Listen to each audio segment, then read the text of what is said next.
So in brief, we've been talking about gender, or the sociocultural category under which we think about feminine and masculine, androgynous, that very necessarily varies by culture. So it matters where you live, your family of origin, like where you are in the world and where you are in the time in history.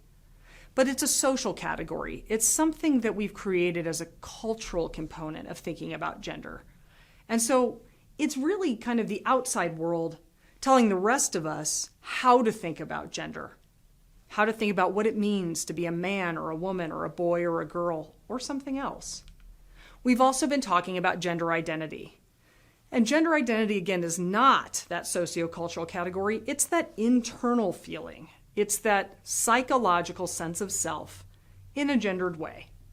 So it's the thing that's not visible unless somebody tells you about how they think of their gender.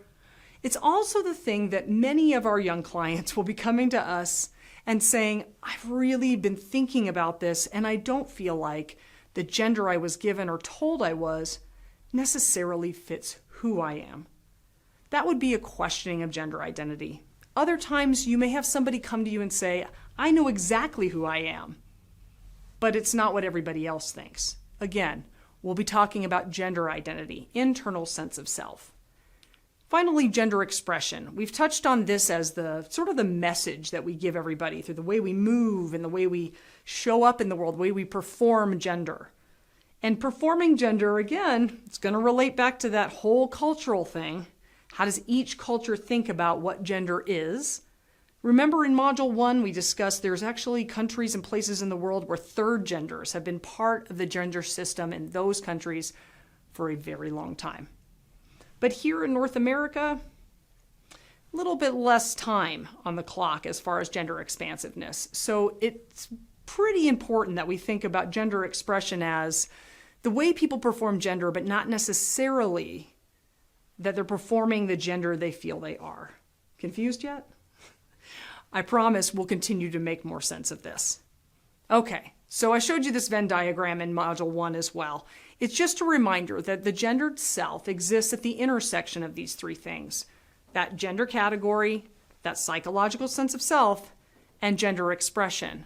And somewhere at that intersection is the total gender experience of a person. So that doesn't just mean another person, like a person who comes into your office. That means you also. Somewhere in this mix, you have a gendered sense of self. And it exists at that intersection. So we're going to continue with a little story. This is a magazine cover. It's not very well known, and it's from 2013. There's an organization called Human Rights Campaign, and they work for equality and equity for LGBTQ plus the alphabet soup people. In 2013, this was the cover story. This is Jaden Laredo. Jaden Laredo lived in a small town in southern Texas and was just your, frankly, average high school student. And, like we all do, it comes around to the end of the year and it's time for yearbook photos and graduation and all the fanfare and traditions that come with that. At Jaden's school, when it came time to take yearbook photos, there were kind of a couple of instructions. If you were a girl at Jaden's school, they brought those kind of drape things. Some people know what I'm talking about. It didn't matter what you were wearing. It literally has a hole on the top and they drape it over your head and it kind of covers you up and makes you look really uniform. Like everybody's got on the same top. So kind of almost like a choir outfit. And Jaden, assigned female at birth, was like, that's fine. I'll wear the drape thing. You can take your picture. But Jaden asked the photographer, would you mind if I also took a photo in a tuxedo, which is what the boys were told to wear for their yearbook photos. So you can tell Jaden's high school, this was a very traditional thing they were doing. It was part of what they did year after year. Very sharp looking. All the boys had on black tuxes. All the girls had on these little uniform drapes that made them look like they were wearing a fancy shirt. And it was very nice. Well, what people didn't know about Jaden was even though we had an assignment of female at birth, Jaden identified and felt he was a boy. So, Jaden really wanted that tuxedo picture. And so he took the picture, and you can see it here. And when the time came to include a picture in the yearbook, Jaden said, that's the one I want. I want the one of me in my tuxedo. And the school said no. Now, By now, a lot of folks are probably thinking, okay, Sarah, I mean, school's got some traditions. I mean, can't the kid just kind of get along? Well, what I'll tell you is this led to a lawsuit. So Jaden and his family filed a lawsuit against the school district. Now, what's interesting is that this ultimately was about what clothing people thought went with what gender. And people were willing to go to the point of defending it in a lawsuit. It could have just been, hey, can I wear the tuxedo picture? I mean, I'll look just like other students in tuxedos. But that's not what happened. So why is this important? Why am I bringing it up? So another quick review. We have a system. We assign a sex, we assume a gender, we nurture and socialize and teach and embrace that gender, and then we expect a cisgender outcome. So in Jaden's case, assigned female at birth, told he was a girl, he knew he wasn't, and here we are in gender diversity. Jaden's a transgender boy. Can you hear the distress that's involved when somebody will go to the point of saying, I'm going to file a lawsuit for the right to be who I am? And that's the world we're living in. When we're working with young people, if you think about it developmentally, there's so many tasks of just battling to be who you are, battling to figure out who you are. In fact, some of you as adults are probably thinking, I'm still fighting that battle. Well, that's what Jaden was trying to do, and that's what we're going to find time and time again in our offices. That's what we're going to find with the young people we serve. Young people trying to figure out who they are and then navigate the world. So, briefly, a new slide, but now should be kind of a common idea, which is there's a lot of terms in the gender big top. Why do I call it the gender big top? It kind of brings about it brings to mind like a circus tent, which, again, in this day and age, most people are like, I don't want to be in a big tent full of people. I just want you to think about it as a metaphor. Big circus tent, underneath that tent, we know that's the circus, but over here there's jugglers and trapeze artists, and there's an elephant, and there's somebody maybe, I don't know, doing contortionist things with their body, and then there's a clown, and you get the drift. There's a lot going on. It's almost chaotic. And it's a little bit like almost amusing, but chaotic and confusing, and all at the same time. And that's how I think many of us feel about gender identity today. We're so confused by the proliferation of terms that the world is no longer pink and blue. And we're so confused by what they all mean and how will we learn them all. And oh my gosh, here comes another one. And it's why I told you there's not an exhaustive list of gender identities. There's as many gender identities as there are people. But it's important to realize that this is the world we're evolving into. It's not a phase. It's nothing new. It's simply that we're giving language to something that many people have been experiencing for a long time. Now, briefly, I don't know if I have any folks out there that are fans of folk music. So I mentioned maybe briefly, I think in Module 1, that I went to college up in the Northeast. Maybe it was in Module 2. In any event, there was a great folk artist named Dar Williams. So some of you might be familiar, some of you have no idea. You're going to Google after you're done here. But Dar Williams had a great song called When I Was a Boy. And it's kind of what it sounds like, but it basically was about her singing of a childhood where she felt free to climb trees and ride her bike with her shirt off. She said, it's the last time I'm not breaking any laws because it was childhood. And at some point, she's talking to her significant other, who's a man. And she says, at some point, I've lost and you've won. It's no longer safe for me to walk alone down the street. As a woman, I have to put away the trappings of me being a child. I can't be that creative anymore. And he says, no. Can't you see? I'm just like you. And he tells her all about when he was a girl. And he took walks with his mother and picked flowers and cried when he felt things. What I guess I'm trying to tell you is the whole gender big top, we're all under the tent. It's confusing. And in some way, what we learn over time is that we have to pack ourselves in. So this is development. We're talking about something that happens over time. And we all experience it. It's not just for gender diverse youth, it's all of us. But what maybe is unique is what I call identity archaeology. So what does that mean, Sarah? Many of you are like, I know what archaeology is. It's, all the people and they're over the bones and fossils and they're dusting them off, sometimes with very fine brushes. Well, it is kind of like that. I call it gender and identity archaeology simply because it's an uncovering process. It's uncovering who we are over time.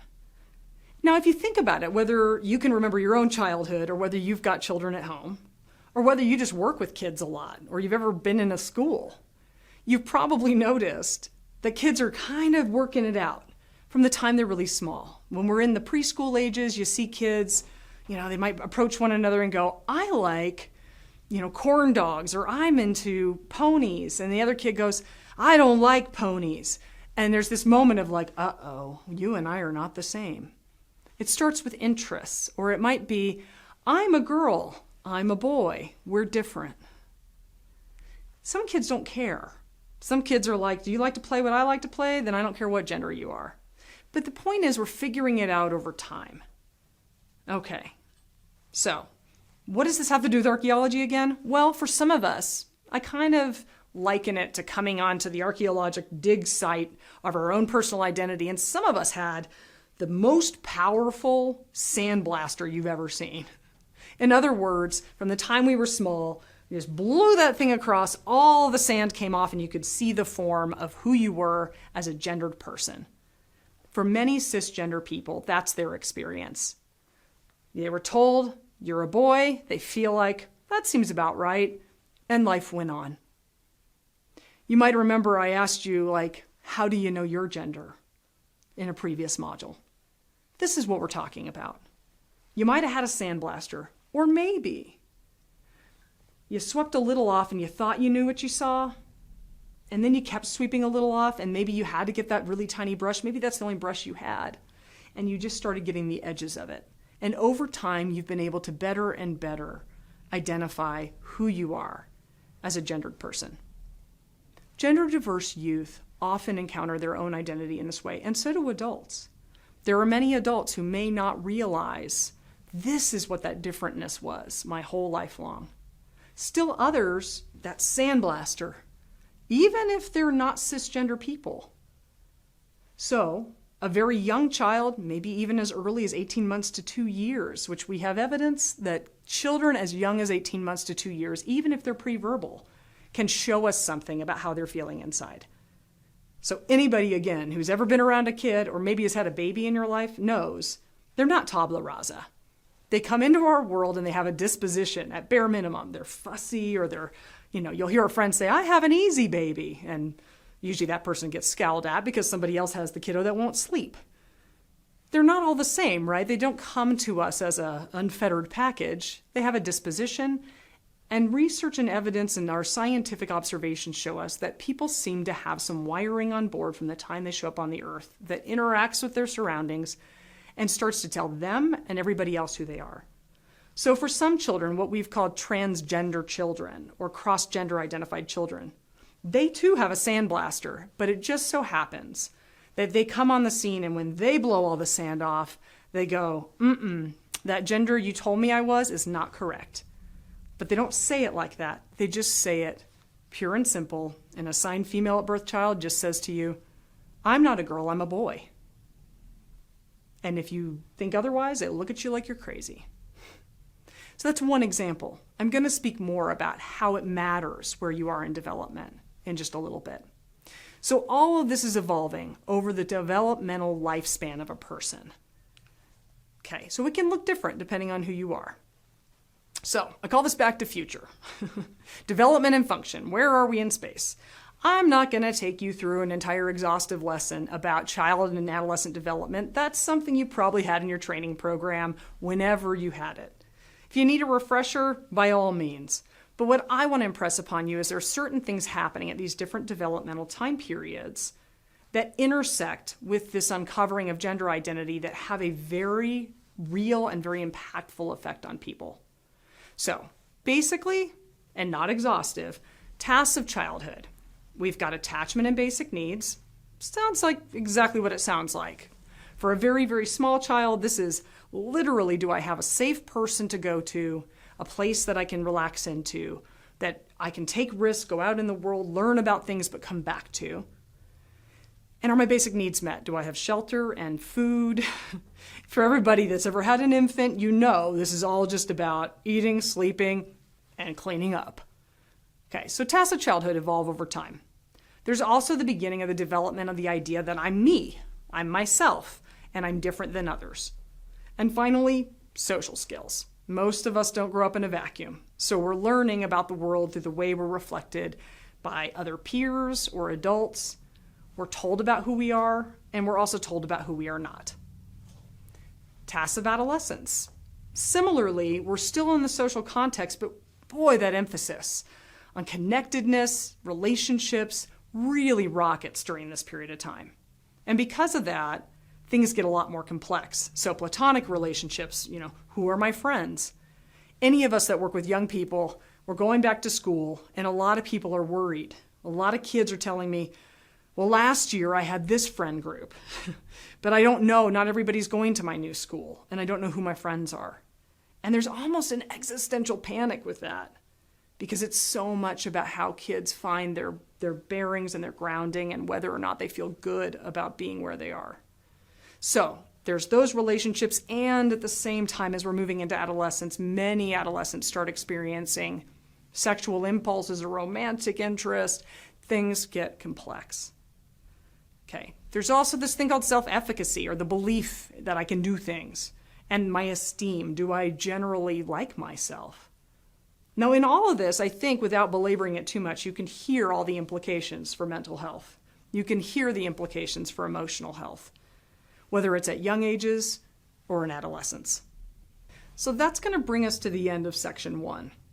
In section 2, we're going to take a deeper dive into each of these stages of development and really uncover, how does this look when I add a questioning or some sort of evolving identity in gender? I'll see you there.